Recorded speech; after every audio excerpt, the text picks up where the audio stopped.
नमस्कार, देशोन्नतीमध्ये आपलं स्वागत आहे। विशेष म्हणजे आज आपण पाहतोय की ज्या पद्धतीने अमित शहा यांनी डॉक्टर बाबासाहेब आंबेडकरांबद्दलचं जे वक्तव्य केलं होतं आणि त्या वक्तव्याचा पूर्ण भारतभरामध्ये निषेध होत आहे। हे निषेध होत असताना आपण पाहतोय की या ठिकाणी पीपल्स एज्युकेशन सोसायटी शैक्षणिक संकुल CBD बेलापूर यांच्यातर्फे देखील या ठिकाणी एक आंदोलन होते। काय वाटतं सध्याची परिस्थिती, भारतभर हे सगळं आंदोलन सुरू आहेत, काय मागण्या आहेत तुमच्या? या ठिकाणी बेलापूर, नवी मुंबई या परिसरामध्ये सर्व जाती धर्माची आम्ही संविधान प्रेमी एकत्र येऊन या ठिकाणी जाहीर निषेध करतो। निषेध या अर्थाने करतो, भारत देशाचं संविधान हे जगामध्ये अजरामर आहे, बाबासाहेबांची कीर्ती ही जगविख्यात आहे। असे असताना सुद्धा या ठिकाणी बाबासाहेबांच्या बद्दल संसदेमध्ये एका वेगळ्या लयाच्या पद्धतीने बाबासाहेबांचा अपमान केला जातो।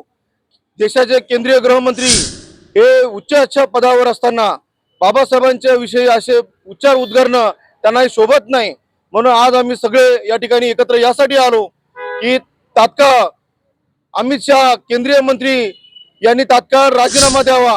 लाज वाटली पाहिजे। बाबासाहेबांनी समतेचा, बंधुताचा आणि संघटित होण्याचा मार्ग सांगितला, जो गौतम बुद्धांनी सांगितला होता की विषमता तुम्ही मानू नका। आणि आज काय होतं, 10-12 वर्ष विषमतेचं राज्य चालू आहे।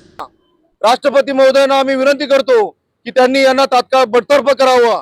महाराष्ट्र अंधश्रद्धा निर्मूलन अंतर्गत जे अमित शहा यांनी शब्द उच्चारले की माणसाला तुम्हाला बाबासाहेब आंबेडकरांचं नाव उच्चारण्यापेक्षा जर तुम्ही एखादा जप केला तर तुम्हाला स्वर्गात जागा मिळेल, ही स्वर्गाची दिशा दाखवणारा जो गृहमंत्री आहे, या गृहमंत्र्यावर तात्काळ गुन्हा दाखल करण्यात यावा।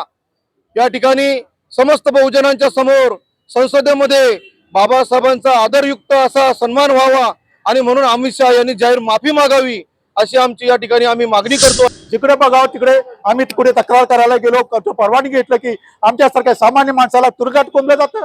काय चाललंय हे? तर हे हुकुमशाहीकडे चाललेला विचार आहे हा। जसा हिटलर नाश पावला, मुसोलिनी नाश पावला, तसेच हे जे का आलेले आहेत चोरून मारून कशाही पद्धतीने आलेले आहेत, आम्ही त्याच्याबद्दल काय बोलतोय का? पण येऊन तुम्ही आमच्या बाबासाहेबांच्या बद्दल वाटेल ते बोलाल तर याद राखा, आमच्यासारखे कोणी नाही आहे, तर आमच्याकडे काहीच नाही आहे।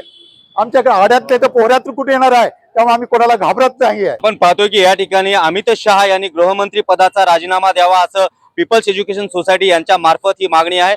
देशभरामध्ये जे चाललेले आंदोलन आहे ते लक्षात घेता आपण पाहतोय की नवी मुंबईमध्ये देखील अशाच पद्धतीचं हे आंदोलन होतं आणि या ठिकाणी गृहमंत्र्याचा राजीनामा या ठिकाणी मागला जातोय। Cameraman methyl तेरसेसह Swapnil दुधारे, Deshonnati news, Mumbai.